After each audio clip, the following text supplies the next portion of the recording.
So I want to introduce you to Rich. We know Rich because we've worked with him for some time. And Rich was having a challenge with talent. In fact, the demographics around his plant had changed, and he could no longer find the skills that he needed to run his lines. And for those of you who've ever been around manufacturing, keeping a line running is kind of important in that space. And unfortunately, because the talent shortage was so dire, Rich had to shut down lines, literally shut them down, not because of demand, but because of supply. And we could tell you Rich stories across the United States and Canada. We know this because almost 70% of U.S. companies have told us they're having trouble finding the talent that they need. Almost 50% of Canadian companies are having trouble finding the talent that they need.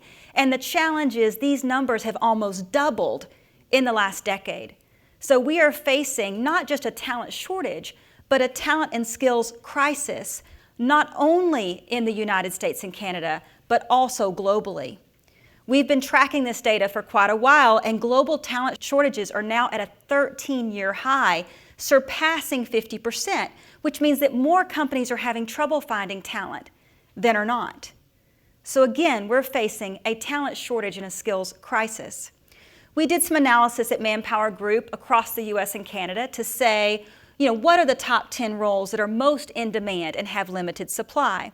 We've had some changes this year that I'll highlight, but in the number one position, surprisingly, because all of the rhetoric is around, the importance of these 4-year degrees or graduate degrees, doctorate degrees, the number one most difficult to find skill are in the skilled trades. Machinists, mechanics, welders continue to be in the number one spot, not only in the US, but also in Canada.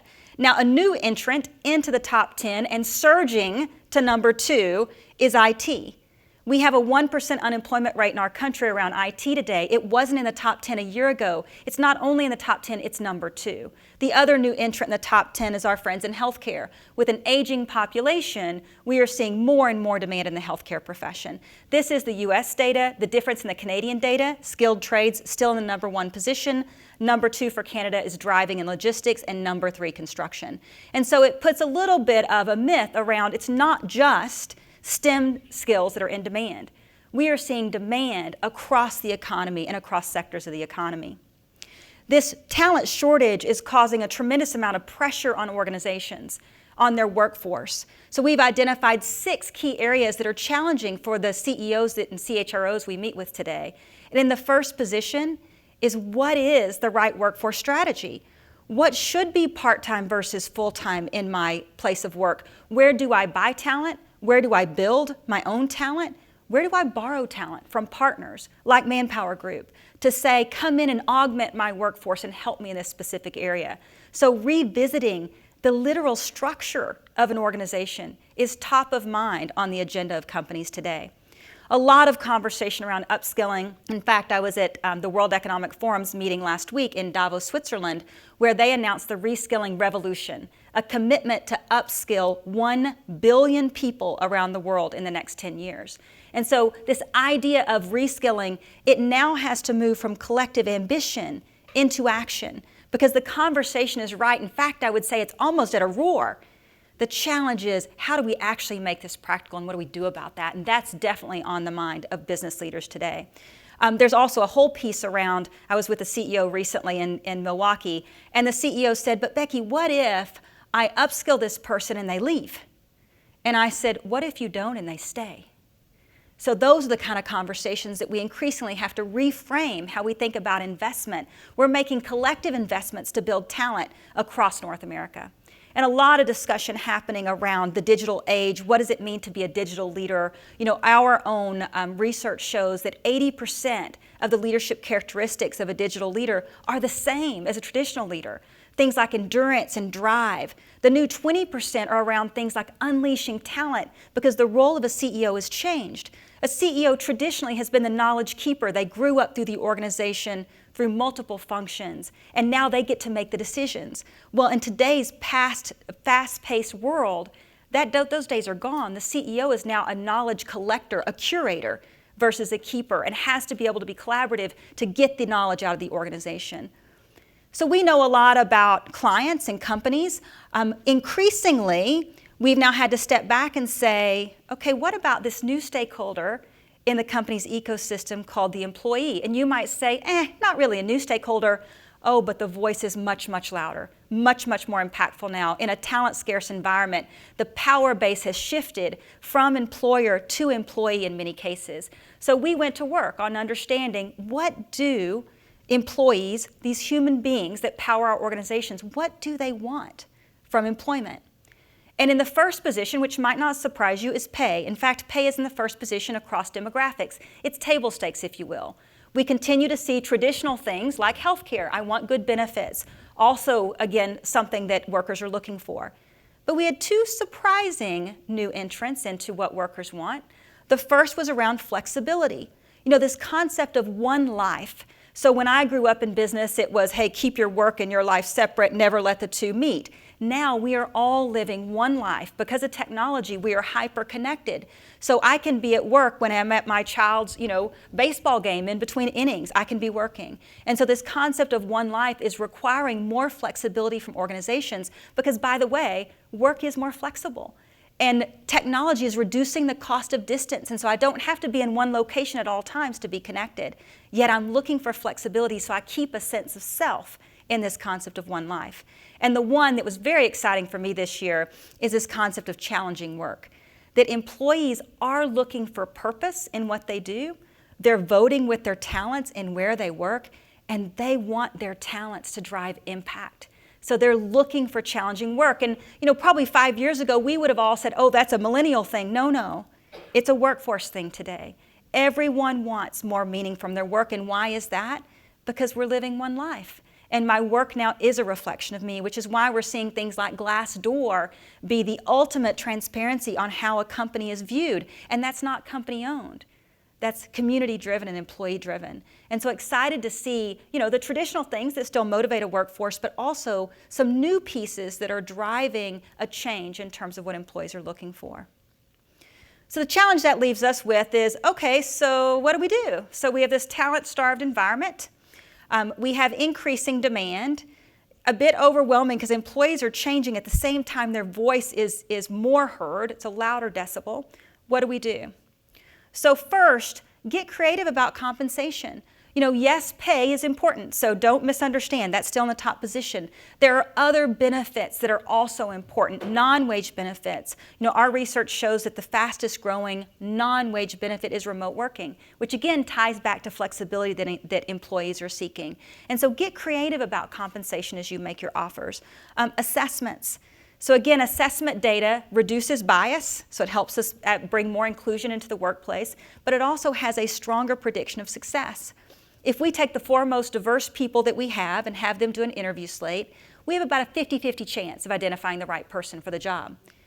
Overlaid with assessment, we have an 80% probability of identifying the right person for the job. So use assessments, assess for fit, and also assess for potential. Because the days of what I learned, what I graduated from college with, being what I do are gone. It's much more important now what you can do, how you can learn, unlearn, and relearn versus what my degree was in college. And so really assess not just for fit, but also for potential in the future.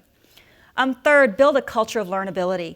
The learnability and skills, they are the new currency. The world is changing so fast. Back in the Industrial Revolution, it took 50 years, 50, to actually incorporate all the change and get the benefit from the infrastructure that was applied in the Industrial Revolution. Today, that same cycle of return is 6 months. 6 months. Skills are changing at the pace of technology, and we have to make sure that we are future-proofing organizations with people who can learn, unlearn, and relearn for the future. And companies that are encouraging learnability and this idea that you can define your future differently than what you've done in the past. Number 4 is create this flexibility that allows for one life. Employees are the new key stakeholder in a company's ecosystem, and employers have to take notice of this and recognize that employees are voting with their talent and with their feet on where they will work. And it's not enough anymore to have an attractive pay package. It's not enough anymore to have a workplace that is attractive and has flexibility. You have to have it all. We're on a war for talent, and you have to have it all to attract workers to your establishment. And then finally, be transparent about your why. Again, it goes back to that people want challenging work. They want work where they can make an impact. They want to work for a company that is reflective of their own personal values, because we're living one life. They want to be proud at a party to say, I work for ManpowerGroup. We exist to help people find meaningful and sustainable work. That's a noble cause. And yes, we make our profit through our purpose, and it's the only way we make our profit is by helping more people find work. Every company has to have that story, and it has to be authentic. I was asked recently, how do you find your purpose? And as someone who has spent quite a bit of my life in the branded products world, you don't find your purpose. It is who you are.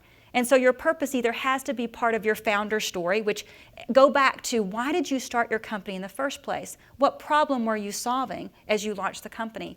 Or understand what is the journey that your employee base and your leadership team is on. If it's inauthentic, people will know. And so find your authentic purpose and be transparent about why you're in business. So I want to bring us back to my friend Rich. So what happened with Rich? Last I left you, he was closing down production lines, customers are mad, there's a problem. So what I didn't tell you about Rich is that his location is about 10 miles from the city center. Rich had never thought about, okay, transportation could be a problem. The demographics have changed. How do I give people access to employment? So we partnered with Rich at Manpower and actually brought in a transportation program for a very low cost to have people have access to employment. The second thing is Rich hadn't looked at the competitive marketplace in terms of pay in about 10 years. Not a good idea for those of you who haven't looked in 10 years. You need to look probably every day now.